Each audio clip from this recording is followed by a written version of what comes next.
So last class we started with that intro part for transfer of property. Now related to that, right, like we discussed about conditions for valid transfer. So related to that we have same, like some provisions are similar. So we'll study that part.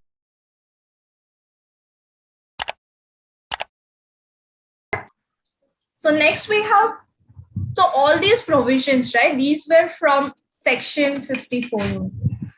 Right now, section 54 has basically 4 different things: rights plus obligations, both for buyer plus seller. Everything is mentioned under one single section, section 55.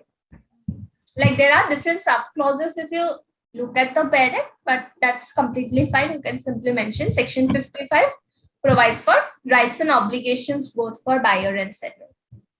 So in the absence of a contract to the contrary, okay, the buyer and seller of immovable property are entitled to following rights and obligations. That means whatever rights and obligations are mentioned under section 55, these are like the very general or basic rights and obligations. Okay, in case buyer or seller wants to include some specific provisions, they can include that also, right? So if they want to include some specific provisions, specific rights, liabilities and stuff, they can mention that in the did only. If they are not mentioning anything, it will be presumed that they are binding themselves under these obligations. Next one is rights of buyers. Okay, so regarding rights also, we have like 2 rights where ownership of the property has passed to him.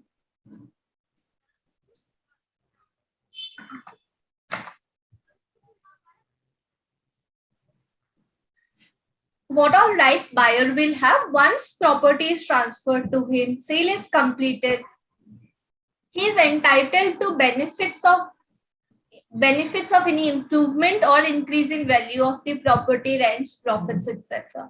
Right? The day when this property was transferred, if that day there is a news coming in that there will be a metro line just next to the property, that will give an increase in the value of the property. So seller that time cannot come back and say like, you bought this property for so less, now you make some additional payment. No, that will be right of buyer. Buyer will be entitled to that benefit again. Okay, whatever improvement, increase in value, if government says, okay, fine, we are maybe constructing like a very nice road, drainage stuff, the buyer will be entitled to that improvement as well. Next one is, unless he has improperly declined to accept delivery, any purchase money properly. So there may be a situation, like there can be 2 situations, okay? There may be that once everything is like done, right? One person may say that, no, I am not, like clearing this remaining payment. I don't want this property, you take it back, right? There may be such a situation. In case buyer does anything like that, he will have to, like pay all these additional things that the seller had to, like pay with regard to this thing, right? Or sometimes it may happen that sale is already completed. After that, buyer comes to know that seller was not even the original owner, or might be he was just a joint owner, or maybe there is a court case pending. In such cases, right, whatever additional expenses buyer has to incur in terms of going to the court, clearing his title, other stuff, those he can ask from the seller. Right? Basically, if the title was not proper, it was just sold to him by fraud or something, then buyer will be entitled to this thing also, that he can ask with regard to whatever advance I have paid, you return that. Whatever additional money I had to spend by going to the court, hiring a lawyer and stuff, you pay that also. And other loss that I have suffered, for that also you pay. So these are basically rights of buyer. 2 rights, you will be entitled to whatever improvements.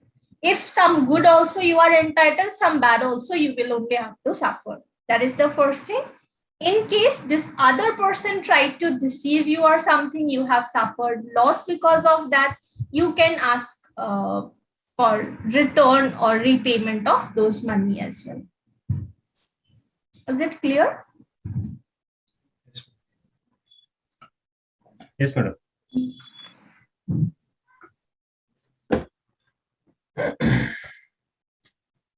So regarding these obligations, we saw like there are 2 points, right? So there is just an additional thing mentioned under section 55. It basically says regarding 2 omissions from part of buyer and seller. All right. First of all, it says an omission from the part of seller to make disclosure of any material defect in the property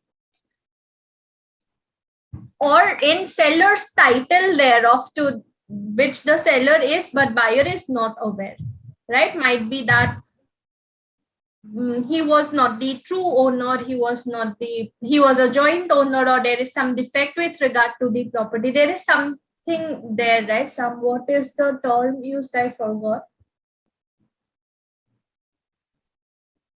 Benami. Yeah, Benami. Yeah, I just forgot the word. Yeah, so if it's like Benami property, the buyer is not having any, like option of knowing about it or something, those also needs to be disclosed, right? So in case there is any sort of like omission from the part of seller in disclosing those things, which the buyer could not with his ordinary care be able to discover, it would be called like as if he is playing fraud, right? Because you knew something, you should have told the other person.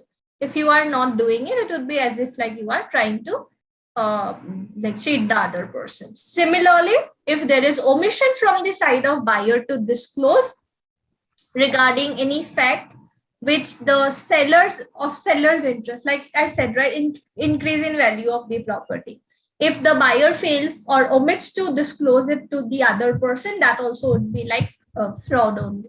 Okay, so this is just an additional thing which is given under section 55 only.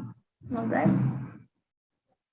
So there was this another case relating to section 55. It says that if a sale deed contains a declaration stating that the property is free from any encumbrances, there is no pending liability or obligation or public charges due.